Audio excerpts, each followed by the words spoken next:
Hello students, myself Nilesh I Patel from Vallabhbudhi Polytechnic Navsari from Mechanical Engineering Department. Today I am going to teach you about the subject name Manufacturing Engineering 2 having subject code 3341901. In first lecture I have already discussed about the path of your fourth semester, and in your fourth semester you have to study the six subject, and for these six subject what are the teaching scheme and examination scheme that I have explained in the first lecture.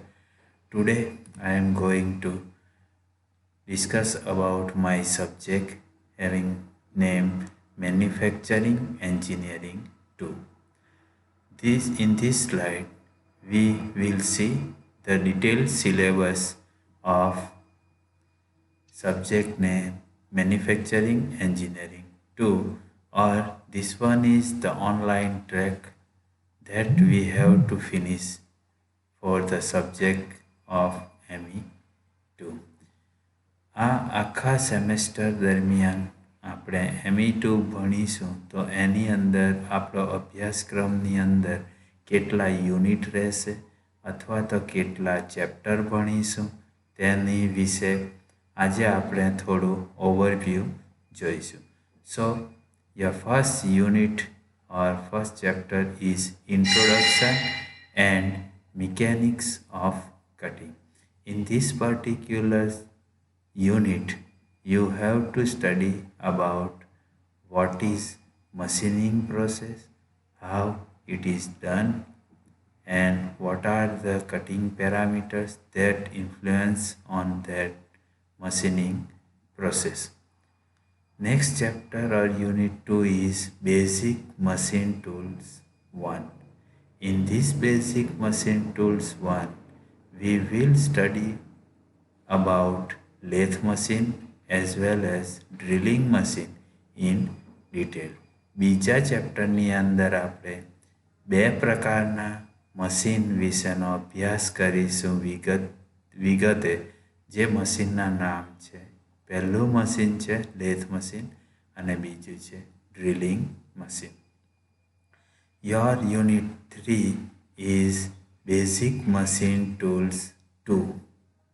વનની અંદર lathe machine ભણી ગયા અને drilling machine આવશે, તથા basic machine tool 2ની અંદર we will study in detail about milling machine. This one is your third machine, say milling machine. Unit 4 or chapter number 4 is Basic Machine Tools 3. In this unit, we will study about another machine tools. Those are shaping machine, slotting machine, and planing machine. Unit 5 is related to cutting tools and tool holders. Cutting tools are the tools which are used to cut the metals by clamping those cutting tools on above machine tools. ઉપર જેટલા machine tools આપણે ભણીશું 1, 2 અને 3, આ ત્રણ machine ટૂલ્સની અંદર જે કાપવાનું કામ કરે છે મેટલને, અને જે આ બધા મશીન ટૂલ ઉપયોગમાં લેશે જેને કટિંગ ટૂલ કહેવામાં આવશે, આ બધા મશીનો ઉપર ઉપયોગમાં લેવાતા કટિંગ ટૂલ અને એ કટિંગ ટૂલને પકડવા માટે ટૂલ હોલ્ડર્સ યુઝ થાય છે. તો એ ટૂલ હોલ્ડર્સ વિશેની માહિતી તમને યુનિટ 5ની અંદર મળશે. So unit 5 is related to cutting tools and tool holders. And your last unit 6 is automates. In this unit, again you have to study about different mass production machineries. Those are capstan and turret lathe, then single and multi-spindle automates. We will study all the unit from 1 to 6 in this semester one by one. એક પછી એક આપણે આ બધા machine tools વિશેનો વિગતે અભ્યાસ કરીશું ME2ની અંદર. So, in Unit 2, we will study about lathe machine and drilling machine. I will show you just a simple figure of lathe machine and drilling machine. So, this one is the lathe machine and this one is drilling machine.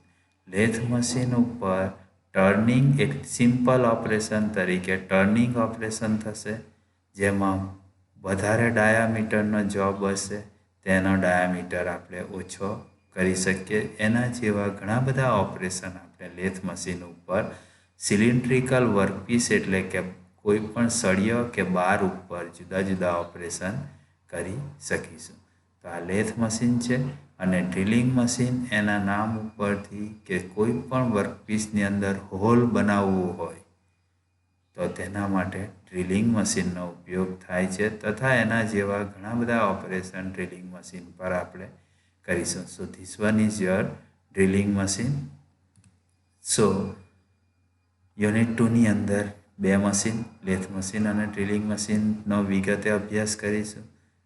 બીજી machine tool 2 કે જેની અંદર ફક્ત અને ફક્ત આખા યુનિટની અંદર મિલિંગ મશીનનો ડિટેલમાં અભ્યાસ કરીશું. તો આ છે આપણું મિલિંગ મશીન, જેનો વિગતે અભ્યાસ આપણે ત્રીજા ચેપ્ટરની અંદર કરીશું. ચોથા ચેપ્ટરની અંદર શેપિંગ, સ્લોટિંગ અને પ્લેનિંગ મશીનનો અભ્યાસ કરીશું. તો અહીં આગળ એક શેપિંગ મશીન દર્શાવવામાં આવેલ છે કે જેના ઉપર જુદા જુદા શેપિંગ ઓપરેશન કરવામાં આવશે. અને ત્યારબાદ અહીં જે મશીન બતાવ્યું છે જેની અંદર કોમ્પ્યુટરનો ઉપયોગ કરીને વર્કપીસ ઉપર વર્કપીસને જુદા જુદા આકાર આપવામાં આવે છે, વર્કપીસ ઉપર મશીનિંગ પ્રક્રિયા કરવામાં આવે છે, જેને CNC મશીન કહેવામાં આવે છે. એ આ બધા જ મશીન જે મેન્યુઅલી ઓપરેટ કરવામાં આવે છે તેને આપણે કોમ્પ્યુટરની મદદથી પણ ઓપરેટ કરી શકીએ છીએ, જેને CNC મશીન કહેવામાં આવે છે. Next we will go to our first unit or first chapter, Introduction and Mechanics of Cutting. So in this particular chapter we have to study about different machining process. So lathe machine, milling machine, drilling machine, shaping machine ઉપર machine ઉપર જે કોઈ પણ પ્રક્રિયા થાય છે તેને machining પ્રક્રિયા કહેવામાં આવે છે. આપણે ઘણા બધા મશીનનો ઓવરવ્યૂ જોઈ લીધો. તો મશીન ઉપર જ જે પ્રક્રિયા થવાની જેને મશીનિંગ પ્રક્રિયા કહેવામાં આવે.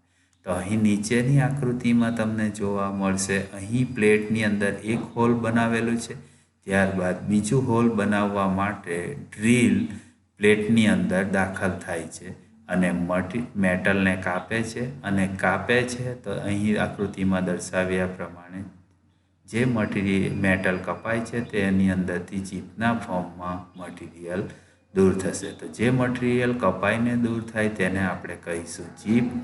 આ થયું આપણે ડ્રીલ એટલે કે એને કટિંગ ટૂલ કહેવામાં આવે.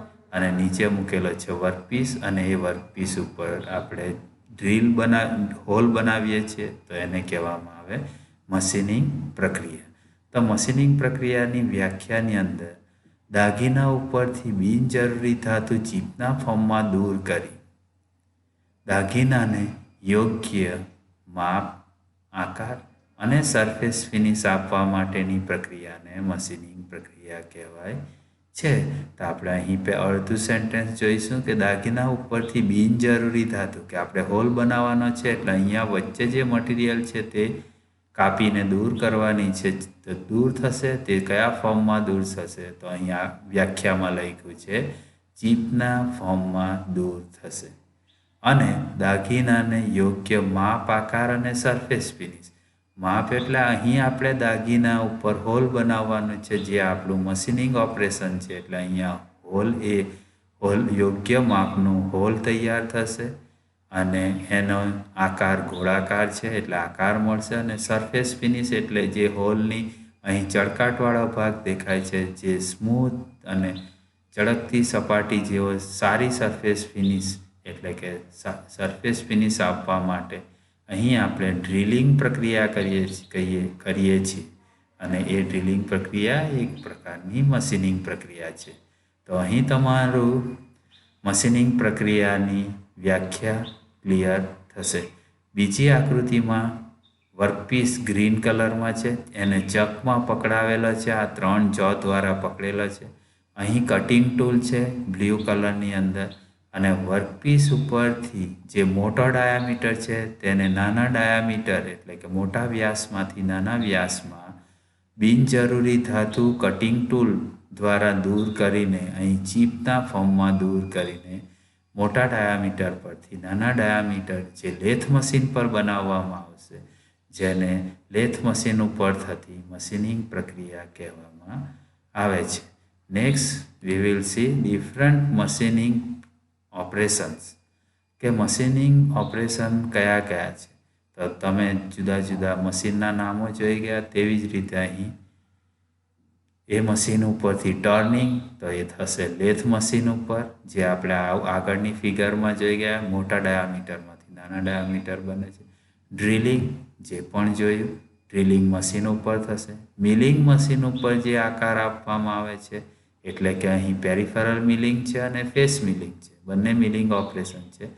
આ ઉપરની સપાટી પરથી મટીરિયલ દૂર થાય છે અને એની જાડાઈ જે હતી અહીં જાડાઈ ઓછી છે, આગળના ભાગમાં પાછળ વધારે છે, એટલે ઉપરના સરફેસ ઉપરથી મટીરિયલ દૂર કરવામાં આવે છે અને એ પ્રોસેસ છે મિલિંગ ઓપરેશન અથવા મિલિંગ પ્રોસેસ અને એ થશે મિલિંગ મશીન ઉપર. Shaping operation, then slotting operation, shaping ઉપર શેપિંગ મશીન ઉપર શેપિંગ ઓપરેશન થશે, સ્લોટિંગ મશીન ઉપર સ્લોટિંગ ઓપરેશન,